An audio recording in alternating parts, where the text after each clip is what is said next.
السلام علیکم ورحمۃ اللہ وبرکاتہ۔ بسم اللہ الرحمن الرحیم۔ رب اشرح لی صدری ویسر لی امری واحلل عقدۃ من لسانی یفقہوا قولی۔ ابھی آپ نے سورۃ لقمان کی آیات کی تلاوت سنی، جس سے یہ پتہ چلتا ہے کہ اسلام میں والدین کا بہت بڑا مقام ہے، بہت بڑا درجہ ہے۔ قرآن مجید میں بار بار والدین کے ساتھ اچھا سلوک کرنے، احسان کرنے کا حکم دیا گیا ہے۔ یہاں پر ارشاد فرمایا کہ وَوَصَّيْنَا الْإِنسَانَ بِوَالِدَيْهِ حَمَلَتْهُ أُمُّهُ وَهْنًا عَلَى وَهْنٍ وَفِصَالُهُ فِي عَامَيْنِ أَنِ اشْكُرْ لِي وَلِوَالِدَيْكَ إِلَيَّ الْمَصِيرُ۔ اور ہم نے انسان کو اس کے ماں باپ کے بارے میں تاکید کی ہے، اس کی ماں نے کمزوری پر کمزوری کی حالت میں اسے اٹھائے رکھا، اور اس کا دودھ چھڑانا 2 سال میں ہے کہ میرا شکر کرو، اور اپنے ماں باپ کا میری ہی طرف لوٹ کر آنا ہے۔ تو اس آیت سے بھی پتہ چلتا ہے کہ ہمیں والدین کا شکر ادا کرنے کی ضرورت ہے، ان کے شکر گزار ہونے کی ضرورت ہے کہ انہوں نے ہمیں پیدا کیا اور پھر پالا پوسا، تربیت کی، اور آج ہم جس بھی مقام پر ہیں، جو کچھ بھی کر رہے ہیں، اس میں ان کا ایک بہت بڑا حصہ ہے۔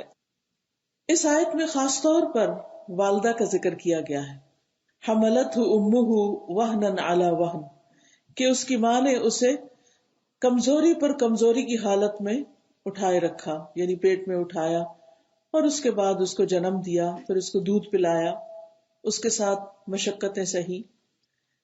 لیکن حقیقت یہ ہے کہ والدین کا مقام اسی وقت صحیح معنوں میں سامنے آتا ہے جب وہ پیدا کرنے کے علاوہ اچھی تربیت کی بھی ذمہ داری نبھائے، اور اس تربیت کے عمل میں ماں کا کردار باپ سے زیادہ اہم ہے۔ اسی لیے ہم دیکھتے ہیں کہ مختلف انبیاء کی زندگیوں میں بھی ان کی ماؤں نے اہم کردار ادا کیا۔ ہمارے سامنے اسماعیل علیہ السلام کی مثال ہے۔ اسماعیل علیہ السلام کی والدہ کون تھی؟ نام آتا ہے آپ کو؟ سب جانتے ہیں، کون نہیں جانتا ان کو؟ جو اللہ کے گھر کو جانتا ہے، جو صفا مروہ کو جانتا ہے، جو زمزم کو جانتا ہے، وہ حضرت ہاجرہ کو لازماً جانتا ہے۔ وہ کون تھی؟ وہ ایک عظیم ماں تھی، جنہوں نے اپنے بچے کی ایسی تربیت کی کہ جس کی بنا پر ان کے بچے نے اپنے والد کے سامنے اس وقت سر جھکا دیا جب والد نے کہا کہ اللہ تعالیٰ نے مجھے حکم دیا ہے کہ میں تجھے ذبح کروں۔ تو انہوں نے کیا کہا؟ یا ابت افعل ما تؤمر، اے ابا جان، آپ کو جو حکم ملا ہے کر گزریے، میں اس کے لیے حاضر ہوں۔ اور پھر خانہ کعبہ کی تعمیر میں بھی اس پرمشقت کام میں، جبکہ ان کے ساتھ کوئی تیسرا شخص نہیں تھا، اس تعمیر میں بھی مسلسل وہ اپنے والد کے ساتھ رہے۔ لیکن آپ جانتے ہیں کہ ابراہیم علیہ السلام مستقل طور پر مکہ میں نہیں رہا کرتے تھے۔ اسماعیل علیہ السلام کی ساری تربیت ان کی والدہ نے کی تھی، اور اس وقت وہ بالکل تنہا تھی۔ نہ صرف یہ کہ تنہا تھی، بلکہ اس کے ساتھ ساتھ ان کے پاس زندگی گزارنے کے کوئی بہت بڑے وسائل بھی نہیں تھے۔ ایک ایسی جگہ پر تھی، ایک ایسی وادی میں تھی جہاں کی زمین کچھ اگاتی بھی نہیں تھی، اور جہاں پینے کے لیے پانی تک نہیں تھا۔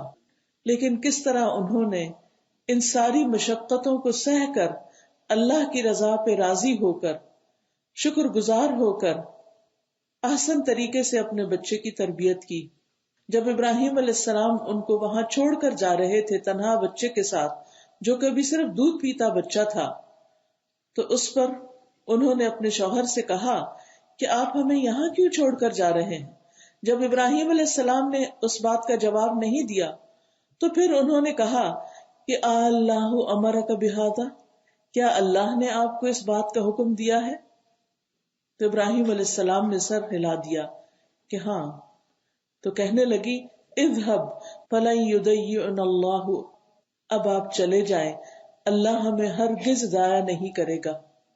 آپ نے اللہ کا حکم مانا ہے، اللہ کی خاطر آپ ہمیں یہاں چھوڑ رہے ہیں، اللہ ہمیں کبھی بھی ضائع نہیں کرے گا۔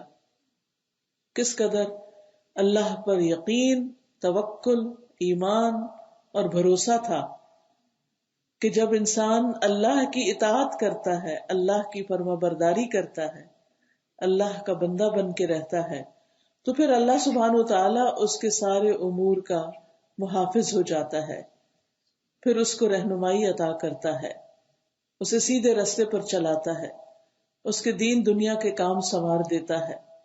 اسی لیے جب مائیں اچھی ہوں تو نسلیں بھی اچھی ہوتی ہیں۔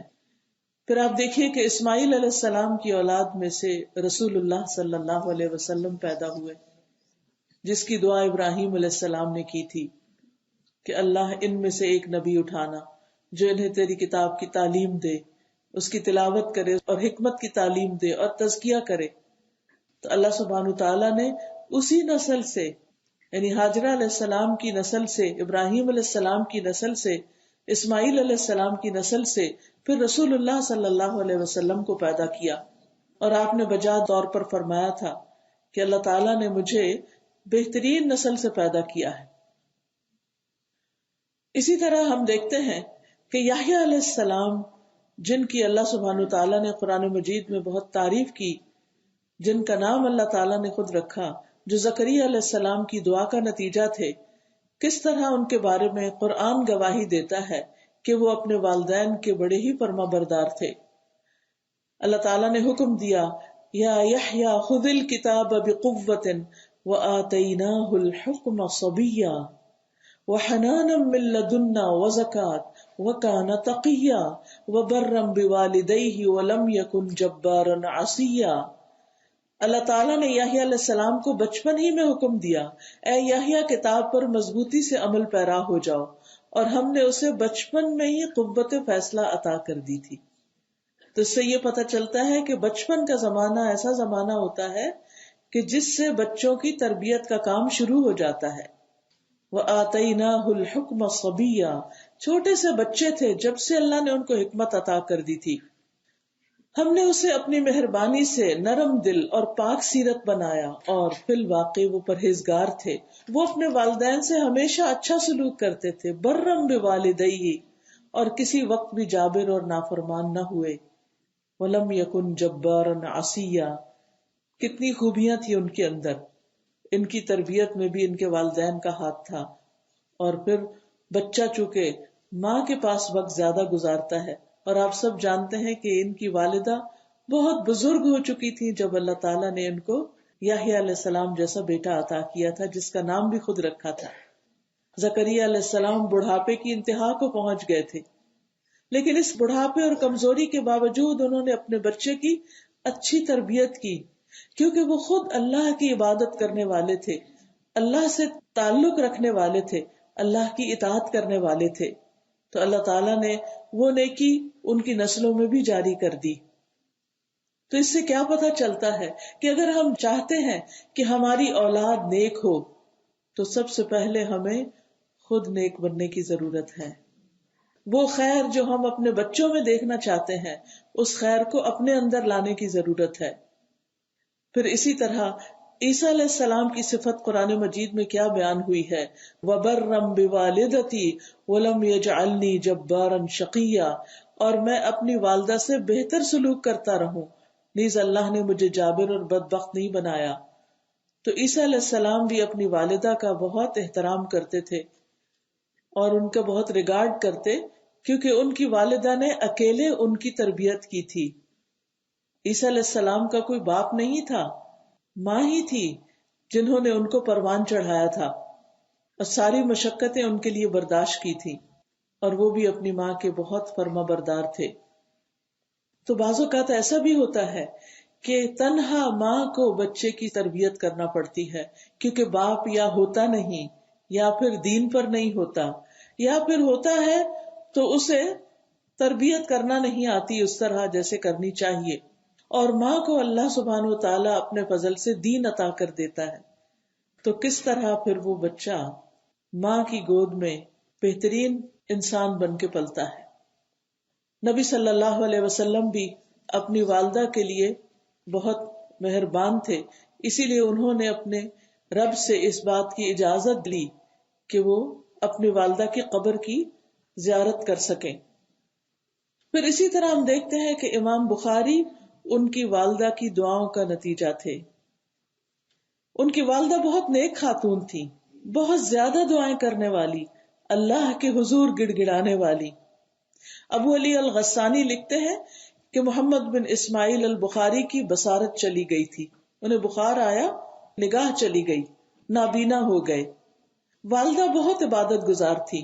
انہوں نے ابراہیم علیہ السلام کو خواب میں دیکھا کہ وہ ان سے فرما رہے ہیں کہ اللہ تبارک و تعالی نے تمہارے کثرت سے رونے اور دعا کرنے کی وجہ سے تمہارے بیٹے کی آنکھیں درست کر دی ہیں. وہ کہتی ہیں کہ صبح ہوئی تو واقعی اللہ نے ان کی آنکھیں درست کر دی تھی. تو انہوں نے پھر اپنے بیٹے کو دین کی خدمت کے لیے وقف کر دیا. اسی لیے امام بخاری جب 16 سال کی عمر کے تھے تو اپنی والدہ کے ساتھ حج پر گئے اور پھر وہاں جا کر پیچھے رہ گئے. والدہ اور دوسرے بھائی واپس آ گئے اور امام بخاری اگلے 16 سال تک گھر نہیں گئے. مسلسل علم حاصل کرتے رہے، علم جمع کرتے رہے، اس میں تحقیق کرتے رہے اور بخاری لکھتے رہے. صحیح بخاری کی کتاب، ہر حدیث کے لکھنے سے پہلے انہوں نے غسل کیا، نماز استخارہ ادا کی، پھر حدیث کتاب میں لکھی. آج وہ کتاب ہمارے گھروں میں پڑی ہوتی ہے، اس کے اوپر ڈسٹ پڑی ہوئی ہوتی ہے اور ہم کھول کے نہیں دیکھنا گوارا کرتے کہ اس میں کیا لکھا ہوا ہے. کہاں لکھنے والے نے 16 سال اپنی ماں سے جدائی برداشت کی اور ملکوں پھرے اور ہزاروں لوگوں سے ملے، استادوں سے علم حاصل کیا اور پھر اس کو پرکھ کر اللہ سے مدد مانگ کر مسجد نبوی میں بیٹھ کر اس کتاب کو لکھا. کتنی بابرکت ہے وہ کتاب، لیکن ہم اس کے علم سے نابلد ہیں. ہمیں کیسے پتا چلے کہ بچوں کی اچھی تربیت کیسے کی جاتی ہے؟ جب تک ماں کے پاس علم نہیں ہوتا، جب تک ماں کے اندر تقویٰ نہیں ہوتا، جب تک ماں کے اندر ایمان کی قوت نہیں ہوتی، جب تک ماں دن رات دعائیں نہیں کرتی، بچوں کی تربیت نہیں ہو سکتی. کیونکہ بچوں کی تربیت کوئی آسان کام نہیں، یہ کوئی مشینی کام نہیں، یہ کوئی ٹیکنیکل کام نہیں. یہ صرف ڈے کیئر میں بھیجنے یا کسی اسلامک اسکول میں بھیجنے سے تربیت نہیں ہوتی. یہ تربیت ماں کے خون جگر جلانے سے ہوتی ہے، اللہ کے آگے رونے سے ہوتی ہے، مسلسل اپنے علم میں اضافہ کرنے سے ہوتی ہے کہ انسان نئے نئے طریقے سیکھتا رہے اور اپنے آپ کو علمی اور ایمانی اعتبار سے، روحانی اعتبار سے مضبوط بناتا رہے اور پھر اللہ سے دعائیں کر کر کے اپنے بچوں کی تربیت کرے. میں جب سے یہاں آئی ہوں جو سب سے بڑا مسئلہ دیکھ رہی ہوں وہ بچوں کی تربیت کا مسئلہ ہے. ہر ماں پریشان ہے کہ میں اپنی اس نسل کے لیے کیا کروں، لیکن اس پریشانی کے باوجود میں دیکھتی ہوں کہ مائیں خود دین سیکھنے کی طرف بڑی مشکل سے راضی ہوتی. ان کی اپنی ترجیحات دنیا ہے، مزید مال کمانا، زیادہ بڑے گھر خریدنا، زیادہ بہترین ڈریس اور جیولری اور پھر اس کے ساتھ ساتھ بہترین طرز زندگی. تو جب تک ہماری پرائرٹی دنیا ہے اور ہم اپنے لیے کم چیزوں پر گزارا کرتے ہوئے اپنے بچوں کی تربیت اور تعلیم کے لیے اپنی جان نہیں مارتے اور خود دین کی طرف نہیں آتے، تو پھر صرف آرزوؤں اور تمناؤں سے یا کسی مفتی سے کوئی فتویٰ لے کر یا کسی درس دینے والے سے کوئی مشورہ لے کر تو تربیت نہیں ہو جائے گی، یا کسی کو کہہ کے کہ آپ دعا کر دیں تو بات نہیں بنے گی. امام بخاری کی ماں جیسی ماں بنے کہ جنہوں نے اتنی دعائیں کی کہ اللہ تعالیٰ نے بچے کی نگاہ لوٹا دی. آج ہم پریشان واقعی ہوتے ہیں کہ ہماری آئندہ نسلوں کے ایمان کا کیا بنے گا، لیکن ہم سب اس بات پر غور کریں کہ ہم اس کے لیے کتنا تڑپتے ہیں اور کتنی دعائیں کرتے ہیں. ہم میں سے کتنے لوگ ہیں جو تہجد کے وقت اٹھ کر اللہ کے آگے گڑ گڑا کر اپنے بچوں کے لیے دعائیں کریں، اللہ سے رو رو کر اپنی غلطیوں کی معافی مانگے کہ یا اللہ یہ ہماری کوتاہی ہے، اگر ہمارے بچوں میں کوئی بگاڑ آیا ہے تو اس میں ہمارے اپنے ہی قصور ہیں. ہم نے وہ توجہ نہیں دی، ان کے اندر وہ ایمان پیدا نہیں کیا، ان کو قرآن سے اس طرح نہیں جوڑا. ہم نے ان کے اسکولوں کی تو بہت فکر کی لیکن ان کے قرآن پڑھنے کی فکر نہیں کی. صرف اس کو کسی مسجد یا مدرسہ میں چھوڑ کر ہی سمجھا کہ وہ سب کچھ کر لیں گے اور خود ان کو لے کر نہیں بیٹھے. اسکول کے ہوم ورک کے لیے تو خود ساتھ لے کر بیٹھتے تھے لیکن قرآن کے سبق کی ریویژن کے لیے کتنی دفعہ ہم بیٹھے. اور پھر قرآن صرف پڑھنے کی چیز ہی نہیں، قرآن تو سمجھنے کی چیز ہے، قرآن تو زندگی کے لیے گائیڈ لائن ہمیں دیتا ہے. تو جب ہمیں خود ہی اس کا مطلب نہیں پتا تو ہم اپنے بچوں کو کیا بتائیں گے اور ان کی رہنمائی کس طرح کریں گے. تو آپ دیکھیے کہ امام بخاری کی والدہ نے بلند ہمتی کے ساتھ اپنے بیٹے کی اچھی تربیت کی، اس طرح کہ چھوٹی عمر میں ہی ان کو اسکول میں داخل کرا دیا. 10 سال کی عمر تک وہ مدرسے میں رہے. جب 16 سال کے ہوئے تو پھر وہ اپنے علاقے کے سارے علماء سے فیض یاب ہو چکے تھے. یعنی ابتدائی تعلیم و تربیت ماں سے، اور پھر اس کے بعد ماں نے اس بات کا اہتمام کیا کہ اپنے بچے کو اچھا استاد ڈھونڈ کر دوں. اور پھر طلب حدیث کے لیے ارلی ٹین ایج میں 16 ایئر میں ہی ان کو علم حاصل کرنے کے لیے اور مزید سیکھنے سکھانے کے لیے بھیج دیا. تو یہ دراصل ماں کی قربانی کا نتیجہ تھا کہ بچے کو پھر اس سٹیج پر اپنے سے دور بھی رکھا. ہمارے بچے اگر کبھی دین کے اندر تھوڑا زیادہ بھی جانے لگے تو ہمیں اس کی بھی پریشانی ہو جاتی ہے. اور پھر خاص طور پر اگر وہ 5 وقت مسجد میں نماز پڑھنے کی بات کریں تو اس پر بھی ہم راضی نہیں ہوتے کہ نہیں پھر تمہاری نیند کا کیا ہوگا، تمہاری جاب کا کیا ہوگا. ہر چیز اللہ کے ہاتھ میں، ہمارا رزق اللہ کے ہاتھ میں ہے. بہت سے ایسے بچے جنہوں نے ایکولی دین کی تعلیم حاصل کی، دونوں میدانوں میں آگے بڑھے، انہیں اللہ نے جو رزق دینا تھا دیا، اس میں کوئی کمی نہیں ہوئی. ایسا نہیں کہ جب ہم دین کی طرف جاتے ہیں تو جو رزق ہماری قسمت میں لکھا ہوتا ہے وہ پیچھے رہ جاتا ہے. اللہ تعالیٰ وہ بھی عطا کر دیتا ہے، بس ایک امتحان ہوتا ہے. اللہ تعالیٰ ہر ایک کو ٹیسٹ کرتا ہے کہ ان کی تمنا کیا ہے، کہ میرا بیٹا دنیا میں تاج پہن لے یا آخرت میں وہ تاج پہنے کہ جس کی روشنی سورج سے بھی زیادہ بہترین ہوگی، جو اس کے والدین کو پہنایا جائے گا. تو اس بچے کو پھر کیا پہنایا جائے گا؟ جو قرآن کا عالم ہوگا، حافظ ہوگا. تو بات یہ ہے کہ بچوں کی اچھی تربیت کا انحصار والدین کے اوور آل اور خصوصی طور پر ماں کے اچھا ہونے پر ہے. اس کے بارے میں سلسلہ صحیحہ میں ایک حدیث آتی ہے. حضرت عائشہ رضی اللہ تعالی عنہا روایت کرتی ہیں، آپ صلی اللہ علیہ وسلم نے فرمایا، تخیروا لنطفکم فانکحوا الاکفاء وانکحوا الیہم. اپنے نطفوں کے لیے اچھی ماں کا انتخاب کرو. قرآن میں عورت کو ایک کھیتی سے تشبیہ دی گئی ہے، جس میں جس قسم کا بیج ڈالا جائے گا اسی قسم کی کھیتی اس میں سے اگے گی. تو عورت بھی بچوں کی پیدائش کا ذریعہ بنتی ہے. تو آپ نے فرمایا اپنے نطفوں کے لیے اچھی ماں کا انتخاب کرو، یعنی اچھی زمین کا انتخاب کرو. دین میں ہم پلہ عورتوں سے نکاح کرو اور ہم پلہ مردوں کو اپنی بیٹیوں کا نکاح دو، یعنی دین کی بنیاد پر رشتہ کرو. جب دین کی بنیاد پر کرو گے تو انشاءاللہ پھر آگے نسل بھی اللہ کی رضا والی ہی جنم لے گی. پھر اسی طرح قرآن مجید میں ایک دعا آتی ہے اور وہ دعا ہے، ربنا ہب لنا من ازواجنا وذریاتنا قرۃ اعین واجعلنا للمتقین اماما. کیا معنی ہے اس کا؟ اے ہمارے رب، ہمیں اپنی ازواج یعنی بیویوں اور اولاد کی طرف سے آنکھوں کی ٹھنڈک عطا فرما اور ہمیں متقین کا امام بنا. ابن علان کہتے ہیں کہ اللہ تعالیٰ نے اس دعا کا آغاز ازواج سے کیا ہے، بیوی سے کیا ہے، کیونکہ اس کی اصلاح اور درستگی ہی میں اولاد کی درستگی اور اصلاح ہے. یعنی ربنا ہب لنا من ازواجنا، کہ بیوی اگر صالح ہوگی تو انشاءاللہ اس کی گود سے جو نسل پروان چڑھے گی اس کے اندر بھی وہ نیکی اور خیر اور بھلائی آئے گی.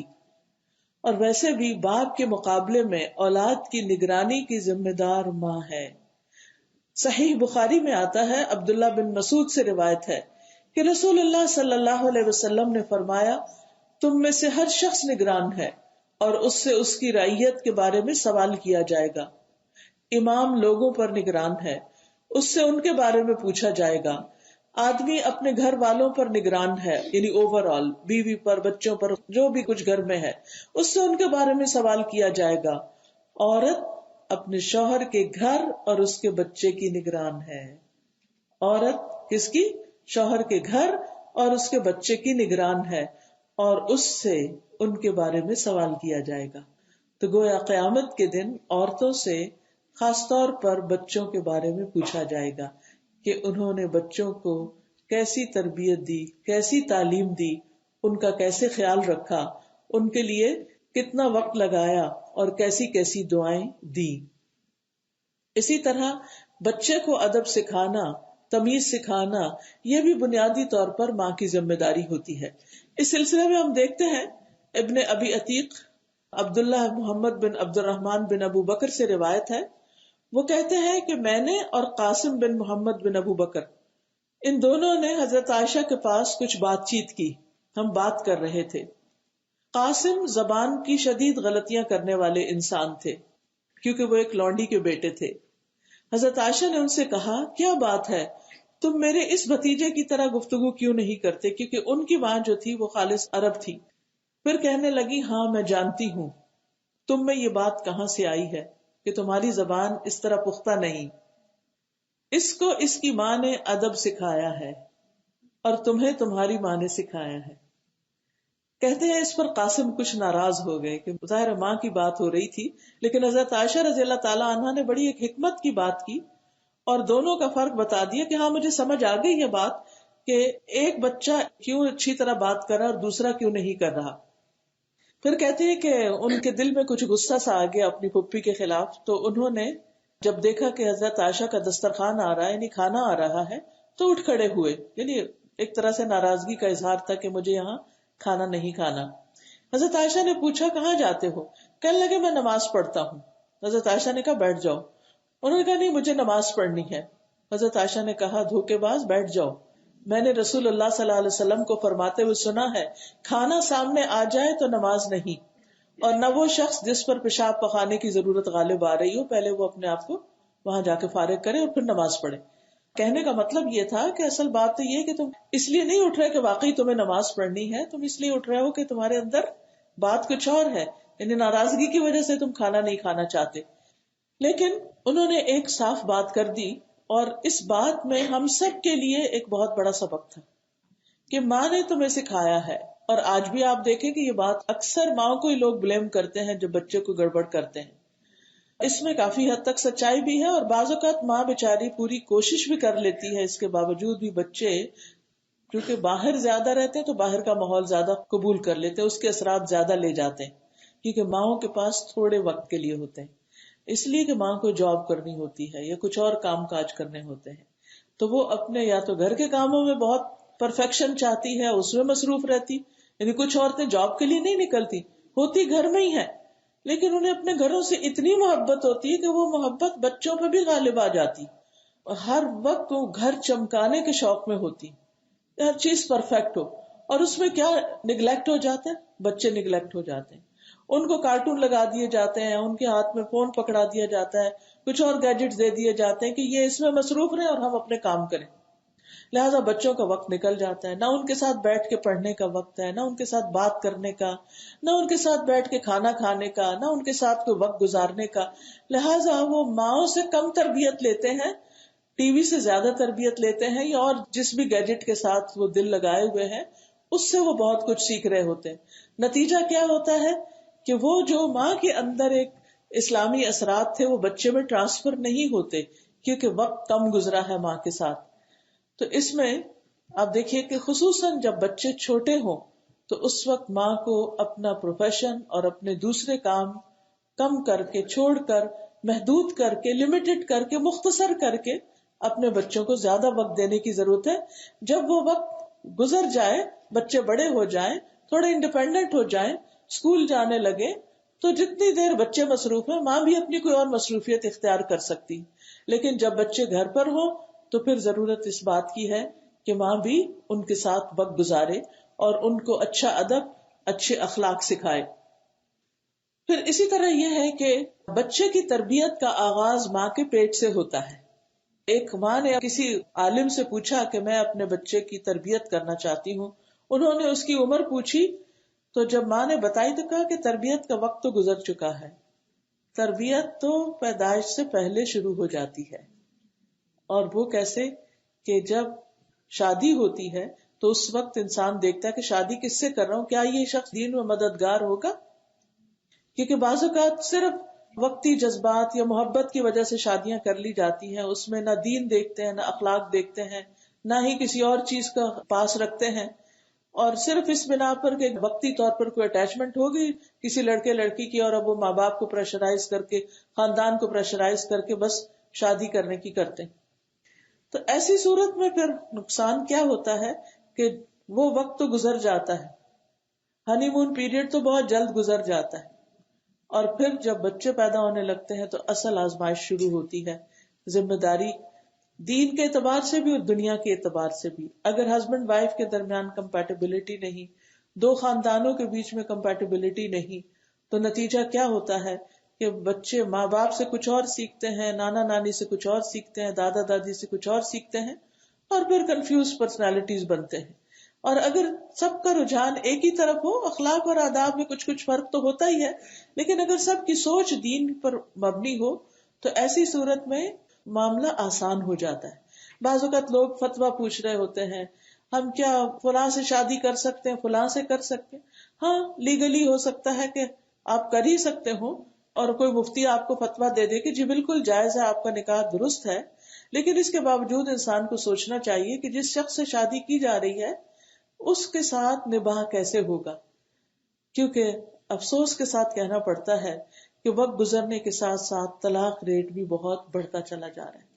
ادھر گھر بنتے نہیں، ادھر ٹوٹنے کی خبریں آتی ہیں. بعض اوقات ابھی بچے نہیں ہوتے، اور بعض اوقات کئی بچوں کے باوجود گھر ٹوٹ جاتے ہیں، جس کا نقصان کیا ہوتا ہے کہ یا اکیلی ماں یا اکیلا باپ یا دونوں مل کے وقت ڈیوائڈ کر کے بچوں کو دے رہے ہوتے ہیں، ٹائم اور تربیت اور نصیحتیں اور اپنی اپنی باتیں، اس میں بھی بچوں کے اوپر ایک قیامت گزر جاتی ہے. اسی لیے آپ دیکھیں کہ یتیم بچوں کے بارے میں کتنا اسلام نے توجہ دلائی کہ کس طرح ان کا خیال رکھا جائے، کس طرح ان کی تربیت کی جائے، اور اس گھرانے کو بہترین گھرانہ قرار دیا گیا جس میں کوئی یتیم پلے، صرف اسی وجہ سے کہ جس بچے کا باپ نہیں ہے، جس کا اپنا گھر نہیں، وہ بچہ محبت اور ہمدردی کا مستحق ہے. تو اسی طرح بعض اوقات جیسے ماں کا ایک بچہ ہوا، طلاق ہوئی، اس نے دوسری جگہ شادی کی، پچھلا بچہ ساتھ چلا گیا. اب ہوتا کیا ہے کہ وہ جو دوسرا باپ ہے وہ اس بچے کو اس طرح تو اپنا بچہ سمجھ کے نہیں پالتا، محبت نہیں دیتا. تو بعض اوقات یہ بچہ ایک احساس کمتری کا شکار ہو جاتا ہے، ایک پریشر کا شکار ہو جاتا ہے، اور باپ تو اس کا ہے ہی نہیں. ایک باپ چھوڑ گیا، اس کے لیے ویسے ہی نفرت. جو اب باپ ہے سوتیلا باپ، وہ چونکہ پیار نہیں کرتا، اس کو وہ اپنا ہی نہیں سمجھتا، اس سے الگ نفرت، اور ماں سے الگ نفرت کہ اس نے یہ سب کچھ کیا کیوں.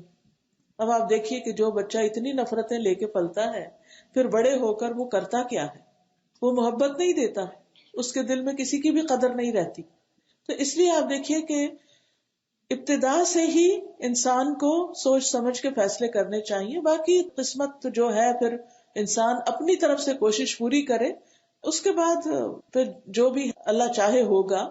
اصل میں ہم سے تو ہماری کوشش دیکھی جائے گی کہ ہم نے کیا کیا. پھر اس کے بعد آپ دیکھیے کہ شادی کے بعد پھر جب بچوں کی پیدائش کا مرحلہ آئے تو اسی وقت ہسبینڈ وائف آپس میں ایک موافقت کے ساتھ چلے، اور پھر یہ دیکھیں کہ ہم اپنے بچوں کو دین کی، دنیا کی تعلیم کیسے دیں گے. یعنی جو ہی کنسیو کریں بچے کو ماں، تو ساتھ ہی اس کی پلاننگ شروع کر دینی چاہیے. اور اس میں ماں کو اب اپنی عبادت میں، ذکر میں، تعلیم حاصل کرنے میں مزید توجہ دینی چاہیے. ان سب کا ڈوز انکریز کر لینا چاہیے، کیونکہ اب اس پر ایک اور ذمہ داری آ رہی ہے، اور اس کا تقاضا یہ ہے کہ وہ اب اسٹرانگ ہو جائے، کیونکہ اب اس کے ہاتھوں ایک نسل پلنے والی ہے، اس کی تربیت ہونے والی ہے. تو وہ اپنے اوپر اب ورک کرنا شروع کرے. جب ایک عورت پریگننٹ ہوتی ہے تو اس کو مخصوص قسم کی غذا دی جاتی ہے، اس کے آرام کا، اس کی صحت کا خیال رکھا جاتا ہے، یا ایٹ لیسٹ مشورے دیے جاتے ہیں کہ ایسا ہونا چاہیے. اور اسی طرح جب جسمانی ضروریات کا خیال رکھا جاتا ہے تو اس ماں کی یا بننے والی ماں کی روحانی ضروریات کا بھی برابر میں خیال رکھا جانا چاہیے. اور پھر مسلسل دعا کہ اللہ ہمیں نیک اولاد دینا. رب ہب لی من لدنک ذریۃ طیبۃ، اے اللہ اپنے پاس سے نیک اور طیب اولاد عطا کر، اچھی اولاد عطا کر. اور پھر آپ دیکھیے کہ حضرت مریم کی والدہ جو تھی، انہوں نے کس طرح دعا مانگی. اذ قالت امرأة عمران رب انی نذرت لك ما في بطنی محررا فتقبل منی انک انت السمیع العلیم. جب عمران کی بیوی نے دعا کی اے میرے رب میں نے منت مانی کہ جو میرے پیٹ میں ہے میں اسے تیرے لیے وقف کرتی. آپ دیکھیے کہ ابھی بچہ پیدا نہیں ہوا اس وقت سے انہوں نے سوچ لیا کہ میں اپنے اس بچے کو دین کے لیے وقف کروں گی, اللہ کی خاطر, اللہ کے راستے میں اپنے بچے کو دوں گی. ٹھیک ہے ہر ماں ایسے نہیں کر سکتی, لیکن کچھ مائیں تو ایسی ہونی چاہیے نا کہ جو اپنے بچوں کے لیے واقعی امانت اور ایمانداری کے ساتھ یہ سوچیں کہ میں اپنے بچے کو اللہ کے لیے وقف کروں گی. تو انہوں نے کہا تو میری اس منت کو قبول فرما, بے شک تو ہر ایک کی سننے والا جاننے والا ہے. اور پھر آپ دیکھیے کہ اس کے لیے انہوں نے کس کس چیز کا اہتمام کیا. کہتی ہیں وَإِنِّي أُعِيذُهَا بِكَ وَذُرِّيَّتَهَا مِنَ الشَّيْطَانِ الرَّجِيمِ, بے شک میں اس کو اور اس کی اولاد کو شیطان مردود سے تیری پناہ میں دیتی ہوں. یعنی اللہ تو اس بچے کو شیطان سے بچانا, نہ صرف یہ کہ اس بچے کو, اس بچے کے بھی نسلوں کو شیطان سے بچا دے. یعنی وہ عورت کتنی ویژنری ہے کہ وہ اپنے لیے نہیں اس بچے کے لیے سوچ رہی ہے اور اس بچے کے بچوں کے لیے آگے سوچ رہی ہے کہ اللہ ان سب کو ایمان دینا, شیطان سے بچانا. کیونکہ شیطان سب سے بڑا دشمن ہے, وہ تو اس طاق میں ہوتا ہے کہ کوئی انسان پیدا ہو اور وہ اس کو اپنا بنا لے. تو آپ دیکھیے کہ ہم تو اپنے بچوں کے لیے بھی دعا کرنا بعض اوقات بھول جاتے ہیں, کیونکہ جب ہم نماز ہی نہیں پڑھتے اور نماز کی پابندی نہیں کرتے یا صحیح نماز نہیں پڑھتے یا توجہ سے نماز نہیں پڑھتے, تو ہم پڑھتے بھی جب ہیں رب اجعلنی مقیم الصلاۃ ومن ذریتی ربنا وتقبل دعا, تو وہ بس پتہ ہی نہیں ہوتا کیا پڑھ گئے. پڑھ کے جب سلام پھیرتے پھر یاد آتا ہے اچھا کتنی دفعہ ہم نے سوچ کے یہ دعا پڑھی. اور جو مائیں نماز ہی کی پابندی نہ کریں وہ پھر اس کے بعد کون سی دعا مانگے گی. کیونکہ انسان جب یہ چاہتا ہے کہ اس کی دعا قبول ہو تو اس کے لیے ضروری ہے کہ وہ اللہ کو راضی بھی کرے, وہ نیک اعمال کرے تاکہ اس کی سنی جائے. پھر اسی طرح آپ دیکھیے کہ پھر ان کا اچھا نام بھی رکھتی ہیں. جب وہ پیدا ہو گئی تو کہتی ہیں وہ انی سمیتھا مریم, میں نے اس بچی کا نام مریم رکھا ہے. مریم کا معنی ہوتا ہے عبادت گزار, خدمت گزار, یعنی اللہ کی عبادت کرے گی اور بندوں کی خدمت. اور پھر ہر ماں کا یہ فرض بنتا ہے کہ بچے کو اچھا نام دے, میننگ فل نام دے, تاکہ جب اس کو اس نام سے پکارا جائے تو بچہ خوش ہو, بچے کے اوپر اس کے اچھے اثرات ہوں. یہ نام دنیا میں بھی انسان کا لیا جاتا ہے, اور پھر اس کے بعد جب وہ فوت ہوتا ہے اور اس کی روح اوپر جاتی ہے تو دروازہ جب کھلتا ہے, یعنی فرشتے جب انسان کی روح کو لے کے جاتے ہیں تو آسمان کا دروازہ جب کھولنے کے لیے کہتے ہیں, گزرنے کے لیے, تو پوچھتے ہیں کہ کون ہے تمہارے ساتھ, کس کی روح ہے, تو اس کا جو اچھا نام ہوتا ہے دنیا میں اس سے بتاتے کہ فلاں کی روح آ رہی ہے. تو اگر وہ نیک ہوتا ہے تو اس کے لیے دروازے کھول دیے جاتے ہیں, اور اگر نہیں تو دروازہ نہیں کھلتا. تو وہاں بھی نام ہوتا ہے, قیامت کے دن بھی نام ہوگا. یہ نام ہر جگہ استعمال ہونے والا ہے. سب سے زیادہ دنیا میں اگر ہم کوئی لفظ سنتے ہیں تو اپنا ہی نام سنتے ہیں. تو میننگ فل نام رکھیے. بہت سے بچوں کو جب میں پوچھتی ہوں کہ آپ کے نام کا مطلب کیا, تو بچے کو پتہ ہی نہیں ہوتا, آئی ڈونٹ نو.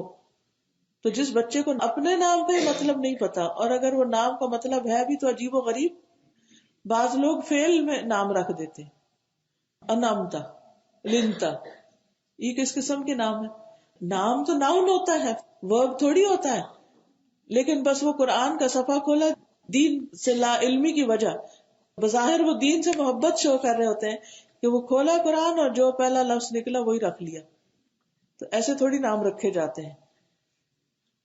انبیاء کے ناموں پہ نام رکھیں, صحابہ کے ناموں پہ نام رکھیں, اچھے معنی دیکھ کر نام رکھیں, تاکہ اس کا بھی بچے کی شخصیت پر اچھا اثر پڑے. پھر بچے کو اپنا دودھ پلائیں, کیونکہ دودھ کے بھی اثرات ہوتے ہیں, دودھ کے اثرات ہوتے ہیں. اور دودھ پلاتے ہوئے اچھی سوچ سوچیں, مثبت بات, مثبت چیز آپ کے ذہن میں ہو, اللہ کی محبت آپ کے اندر ہو, دین کی محبت ہو, اچھی اچھی باتیں ہوں.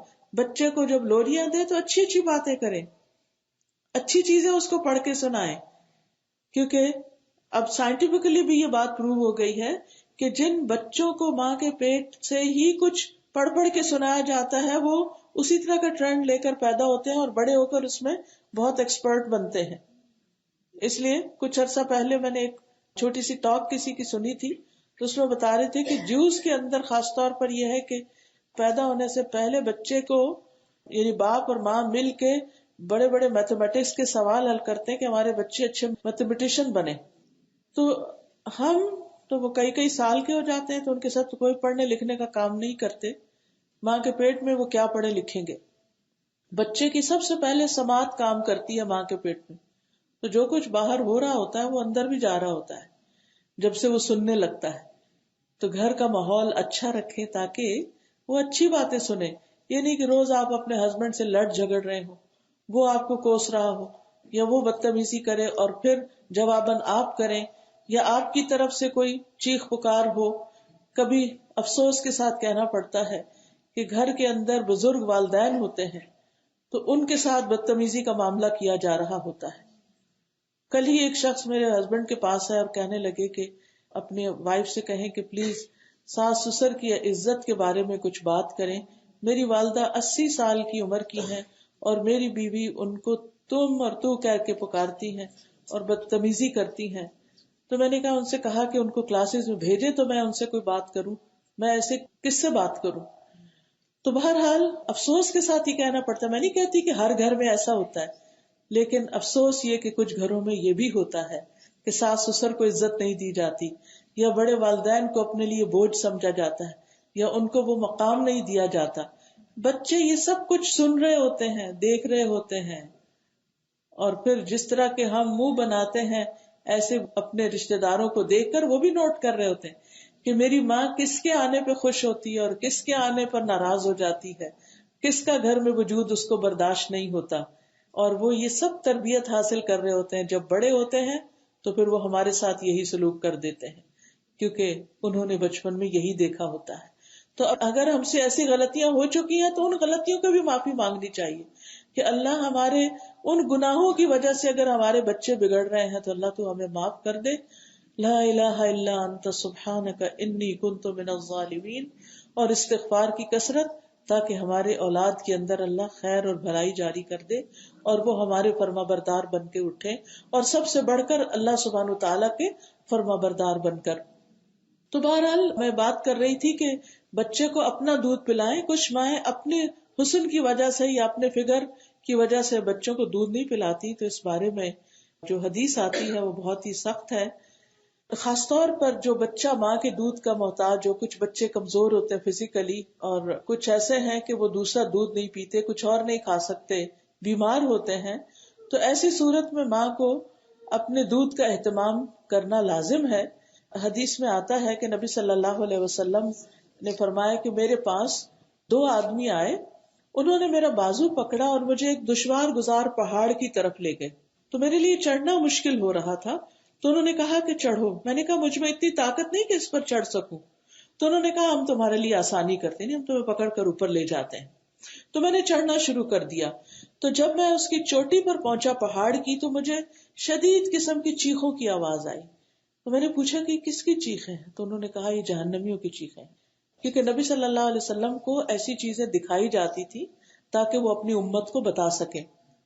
بہرحال وہ کہتے ہیں کہ وہ مجھے آگے لے کر بڑھے اور ہم ایسی عورتوں کے پاس سے گزرے کہ سانپ ان کے پستان نوچ رہے تھے.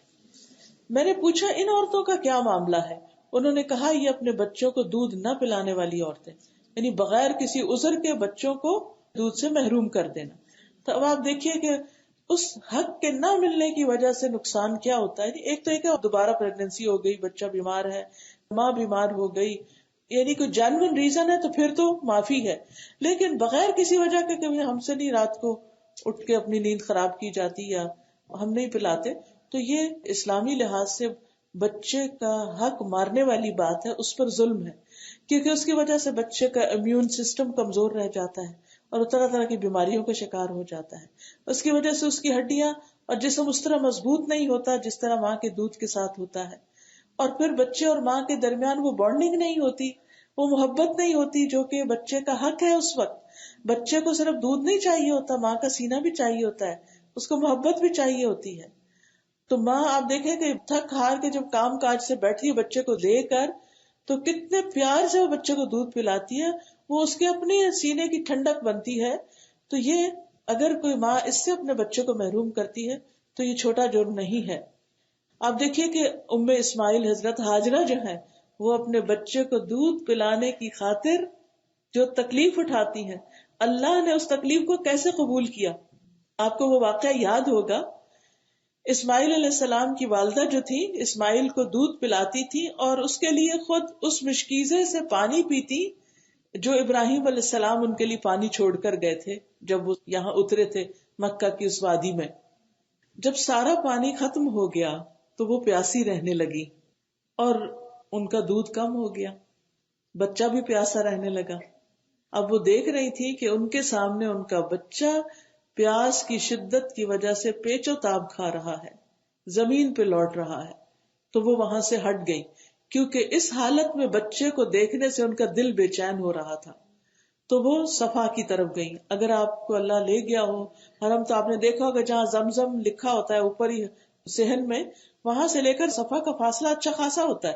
جب آپ طواف کر لیتے ہیں تو پھر آپ صفا مروہ کی طرف جاتے ہیں تو تھوڑا دور ہی ہے.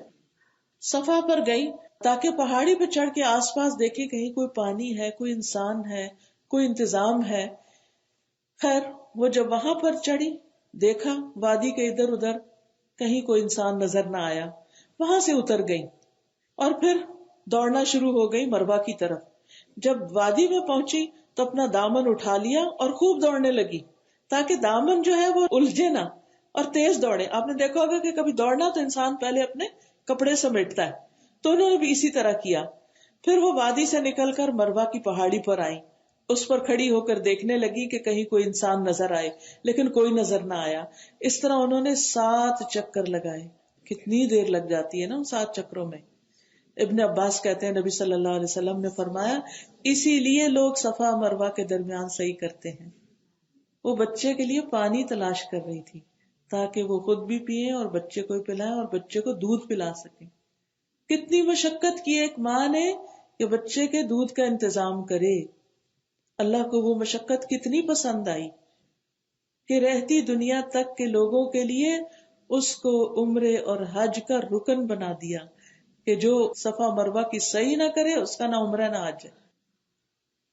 اللہ سبحانہ وتعالیٰ کسی کی قربانی کو کیسے قبول فرماتے ہیں، یعنی اس کو عبادت کا حصہ بنا دیا، اس کو ایک ریچول بنا دیا کہ اب جو بھی وہاں جائے گا، عورت ہوگی کہ مرد، بچہ ہوگا کہ بوڑھا، ان سب کو صفا اور مروہ کے درمیان چکر لگانے ہی لگانے ہوں گے.